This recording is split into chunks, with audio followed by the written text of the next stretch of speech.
শুরুতেই আপনাদের সামনে যে খবর রাখবো, প্রজেনি ভোটারের নিরিখে শীর্ষে রয়েছে মুর্শিদাবাদ। অর্থাৎ এই প্রজেনি ভোটার কারা?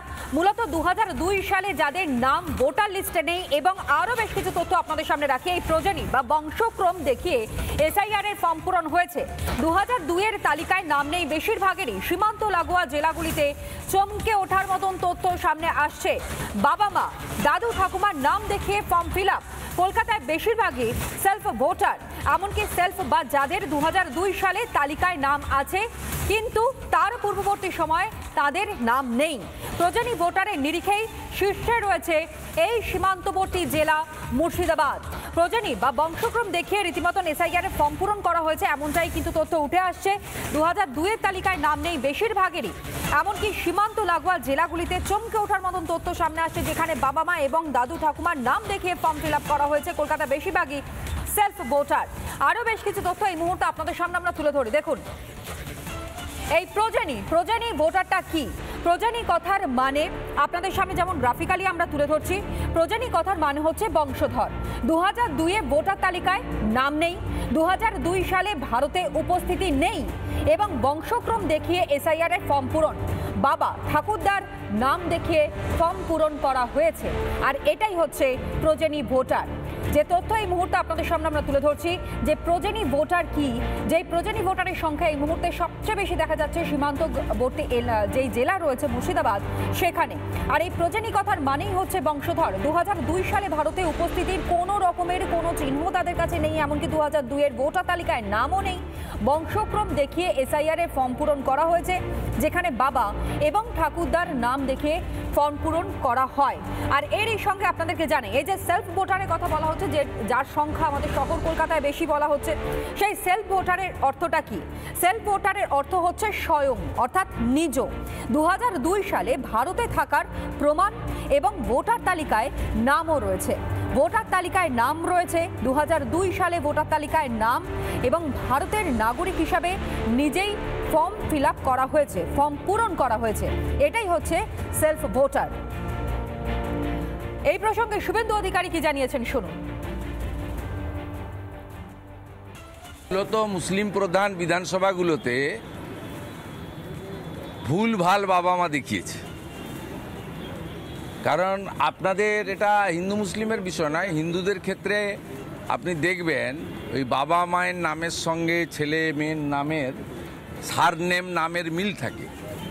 মুসলিমদের ক্ষেত্রে সেই সুযোগটা ওরা কাজে লাগিয়ে হাফেজুলের বাবাকে সিরাজুল করেছে, কিন্তু হাফেজুলের অরিজিনাল বাবার নাম মফিজুল। ধরা পড়বে। ইউএআইডির খুব শক্ত ব্যবস্থা আছে, ধরা পড়বে। জগন্নাথ সরকার তিনি কি বলছেন শুনুন।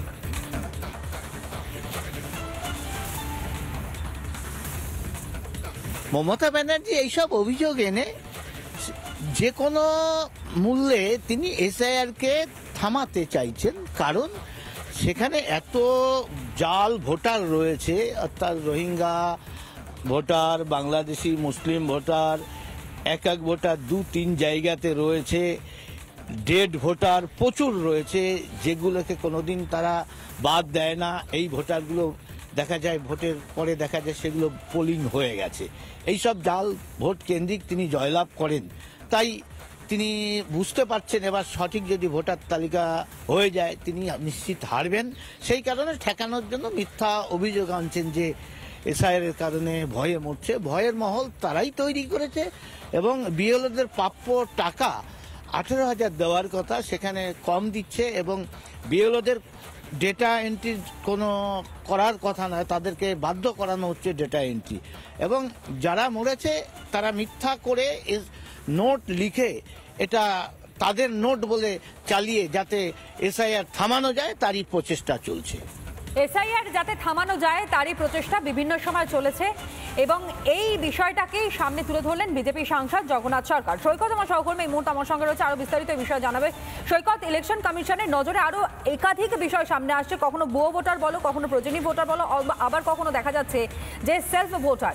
এই যে সংখ্যাগুলো, এই যে পরিসংখ্যানগুলো সামনে আসছে, এর মধ্যে যে বিস্তর ফারাকটা রয়েছে তার নেপথ্যের কারণটাকে কি মনে করা হচ্ছে প্রাথমিকভাবে?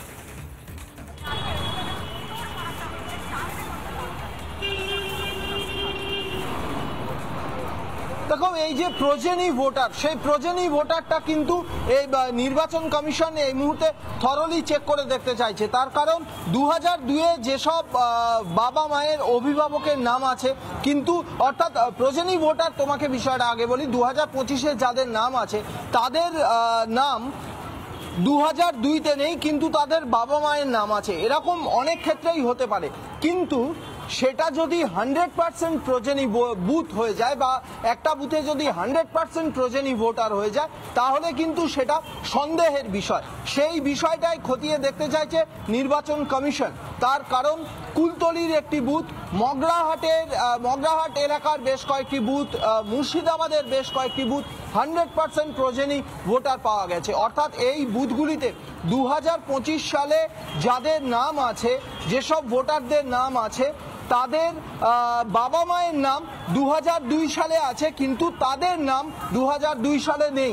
এই রকম ভোটার কয়েকজন হতে পারে, কিন্তু 100% হলে তখন কিন্তু সন্দেহের চোখে দেখা যায়। নির্বাচন কমিশন এই বিষয়টাই নির্দিষ্ট জেলার যারা ডিএম বা ডিইও তাদেরকে এই বিষয়টা নিয়ে খতিয়ে দেখতে বলেছে এবং আগামী কয়েকদিনের মধ্যে রিপোর্টও দিতে বলেছে।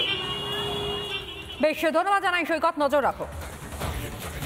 আরও একবার আপনাদেরকে জানাই, এই যে বিস্তর ফারাকটা এই মুহূর্তে দেখা যাচ্ছে, এসআইআর জারি হওয়ার পরই কিন্তু একটার পর একটা তথ্যগুলো সামনে আসছে। এই যে আপনাদের সামনে দেখাচ্ছি 3টি বুথে 100% প্রজেনি ভোটারের সংখ্যা এবং সেই পরিসংখ্যান কোন জায়গায় রয়েছে সেটাও আপনারা দেখতে পাচ্ছেন। গ্রাফিক্যালি সেই তথ্য আপনাদের সামনে তুলে ধরছে, কিন্তু বেশিরভাগটাই সীমান্তবর্তী জেলা। মুর্শিদাবাদে এই প্রজেনি ভোটারের মূলত সংখ্যাটা পাওয়া যাচ্ছে, এই প্রজেনি বা বংশক্রম দেখিয়ে মূলত এসআইআর এর ফর্ম পূরণ করা হয়েছে, এমনটাই নির্বাচন কমিশনের নজরে আসে। আর এই বিষয়ে আমরা কথা বলেছিলাম কেন্দ্রীয় শিক্ষা প্রতিমন্ত্রী সুকান্ত মজুমদারের সঙ্গে, তিনি আমাদের কি জানিয়েছেন রাখি আপনাদের সামনে। তো বিষয় যথাযথ তদন্ত হওয়া উচিত, কারণ তৃণমূল কংগ্রেসের তরফ থেকে যখন স্বয়ং মুখ্যমন্ত্রী মমতা বন্দ্যোপাধ্যায় বলেন যে বুদ্ধি লাগান, এই বুদ্ধি লাগান এই শব্দটার মধ্যে তো অনেক কিছু লুকিয়ে আছে বা ছিল সেদিন যখন মমতা বন্দ্যোপাধ্যায় বলেছিলেন। তো স্বাভাবিকভাবে আমার মনে হয় যে মমতা বন্দ্যোপাধ্যায় সেই বুদ্ধি লাগান, বুদ্ধি ব্যবহার করুন, বুদ্ধি খরচ করুন, সেই মন্ত্র নিয়ে এরা যারা অনুপ্রবেশকারী তারা অনেকেই চেষ্টা করছে, কেউ জেঠুকে বাবা বানিয়ে, কেউ অন্য শ্বশুরকে বাবা বানিয়ে নিজের নাম ভোটার লিস্টে তোলার জন্য। তার কারণ এদের অনুপ্রেরণা তো উনি, মাননীয় মমতা বন্দ্যোপাধ্যায়। স্বাভাবিকভাবে আমার মনে হয় নির্বাচন কমিশনকে অতি সন্তর্পণে এই জেলাগুলোকে বিশেষভাবে দেখা উচিত। নানা ধরনের কন্টেন্ট দেখার জন্য লাইক করুন, শেয়ার করুন আমাদের ফেসবুক পেজ, সাবস্ক্রাইব করুন আমাদের ইউটিউব চ্যানেল। পাশাপাশি অন্যান্য ব্রেকিং নিউজের জন্য অবশ্যই চোখ রাখুন রিপাবলিক বাংলায়।